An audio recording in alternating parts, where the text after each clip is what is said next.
Our heart is an exciting organ. In this animation, we show the picturesque complexity and mechanical simplicity of the human heart.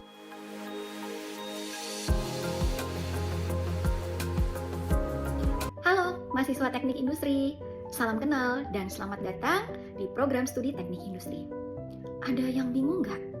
Bahwa kalian jurusan teknik, tapi kok belajar mata kuliah anatomi dan fisiologi? Kan bukan mahasiswa kedokteran, bukan mahasiswa biologi, bukan mahasiswa keperawatan, dan bukan mahasiswa yang terkait dengan ilmu-ilmu hayati. Kenapa belajar ilmu anatomi dan fisiologi? Simak video ini sampai selesai ya. Salah satu ilmu inti dari teknik industri adalah mempelajari sistem kerja.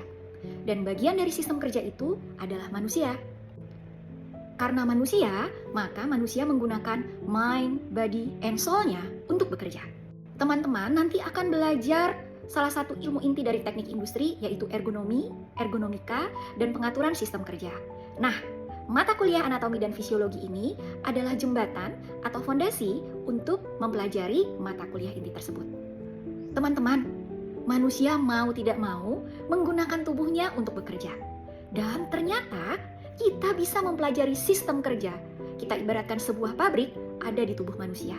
Karena apa? Karena tubuh manusia merupakan pabrik tercanggih di dunia. Manusia adalah bagian dari sistem kerja. Dan bukan hanya sekadar bagian, tetapi manusia menjadi pusat dari sistem kerja tersebut, atau human centris. Maka, ketika kita merancang sistem kerja, pertimbangan utamanya adalah manusia. Bagaimana keterbatasan kemampuan manusia itu menjadi pertimbangan kita ketika merancang sistem kerja tersebut. 3 kata utama ketika kita berbicara mengenai teknik industri adalah ahlinya produktivitas, ahlinya membuat sesuatu sistem menjadi efisien, dan ahlinya membuat sistem kerja menjadi efektif. Teknik industri kan selalu mempelajari mengenai sebuah sistem yang dipandang dari 3 terminologi. Ada input, ada proses, ada output.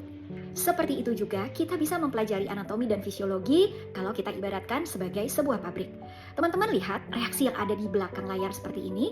Masih ada yang ingat bahwa glukosa C6H12O6 ketika bertemu dengan oksigen atau O2, maka terjadi pembentukan energi. Plus produk sampingnya adalah CO2 dan H2O. Inputnya adalah glukosa dan O2. Prosesnya adalah reaksi metabolisme atau reaksi kimia, dan outputnya adalah energi plus CO2 dan H2O. Energi ini yang digunakan oleh manusia untuk bekerja. Sedemikian penting kita membahas mengenai bagaimana energi ini bisa dihasilkan. Karena apa? Karena manusia dituntut untuk produktif ketika dia bekerja. Bahasannya jadi panjang ya. Kita akan berbicara mengenai bagaimana sistem logistik dan transportasi di tubuh kita. Bagaimana glukosa yang merupakan input tadi dan dihasilkan dari usus halus, dan kemudian oksigen yang berada atau menjadi tanggung jawab dari paru-paru bisa bertemu di tingkat sel, terjadi reaksi dan menghasilkan energi tadi. Kalau sistem logistik dan transportasi yang dihasilkan oke, maka energi yang dihasilkan juga akan oke. Tapi, kalau sistem logistik dan transportasi ini terganggu, maka energi yang dihasilkan akan berkurang. Akibatnya, energinya tidak cukup. Akibatnya, tubuh akan kelelahan. Akibatnya, pekerja menjadi tidak produktif.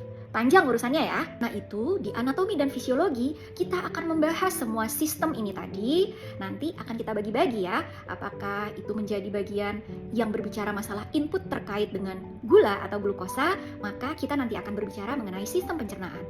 Apakah kita akan berbicara mengenai input yang terkait dengan oksigen, maka kita akan berbicara mengenai sistem pernafasan.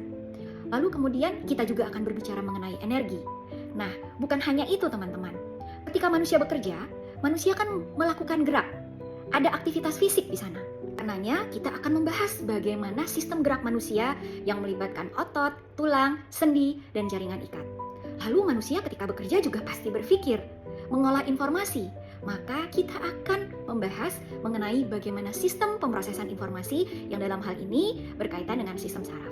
Oke teman-teman, silahkan disimak materi selanjutnya. Semangat untuk belajar anatomi dan fisiologi. Mengenal dirimu juga katanya berarti mengenal Tuhanmu. Sampai jumpa!